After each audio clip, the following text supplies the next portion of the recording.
هنا بقى في الصفحه الثانيه ديت بيدي لك حاجه اسمها البيل اوف ماتيريال. البيل اوف ماتيريال دي اللي هي قائمه الخامات اللي هتشتغل في الموديل ده. ماشي. هنا بقى بيبدا يقول لك القماش، المواصفات بتاعته ايه، اللون ايه، التركيب النسجي بتاعه ايه، الوزن على اليافطه المربعه قد ايه. ساعات بيدي لك الاستهلاك وانت تعمل استرشاد عندك تاكد على الاستهلاك بتاعه، او تديله الاستهلاك بتاعك، بس هو هنا مديك الاستهلاك. ماشي. وبيستخدم في ايه؟ ده بيقول لك ده شيل فابريك، والغسله اسمها هارفست ووش. ماشي. ده بيدي لك نوع الغسيل.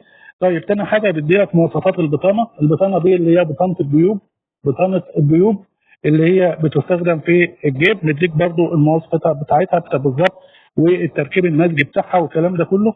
ومدي لك مواصفات الحشو. ماشي. طيب هنا بقى بيبدا على طول بيدي لك بقى ايه بعد كده الخيط، مواصفات الخيط، الشدات بتاعته او التكس نمبر بتاعه، الالوان، وكل لون يستخدم في جزء ايه. يعني بيجي يقول لك مثلا والله استخدم اللون ده تكس 60 في الاوفر، استخدم اللون ده تكس 105 في التشريمات الخارجيه، استخدم اللون ده تكس 80 في كذا. هو بيحدد لك بالظبط اسم اللون والتخانه بتاعته ويستخدم في ايه بالظبط. ماشي. طيب بعد كده في الصفحه اللي بعدها، الصفحه اللي بعدها برضو احنا ما زلنا في البيل اوف ماتيريال.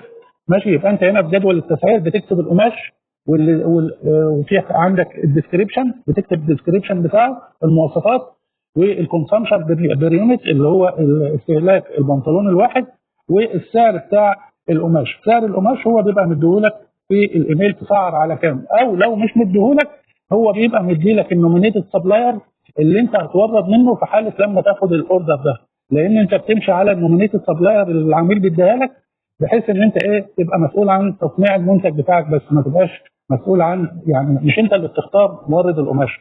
ماشي. فانت لو هو مش مديلك السعر بتتواصل مع المصنع او مورد القماش بالايميل، وبيبقى مديلك هو الكونتاكت بيرسون في التيك باك واسمه، بتتواصل معاه بالايميل وتقول له والله انا عندي تسعير لبولو رالف لورين هيستخدم القماشه بتاعتك ريفرنس كذا او اللي اسمها كذا، والمواصفات بتاعتها كذا، انا عايز ايه السعر اللي انت متفق عليه مع بولو رالف لورين.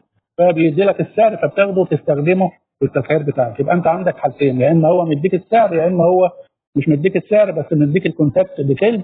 فانت ايه بتشتغل مع المورد وبتجيب منه السعر.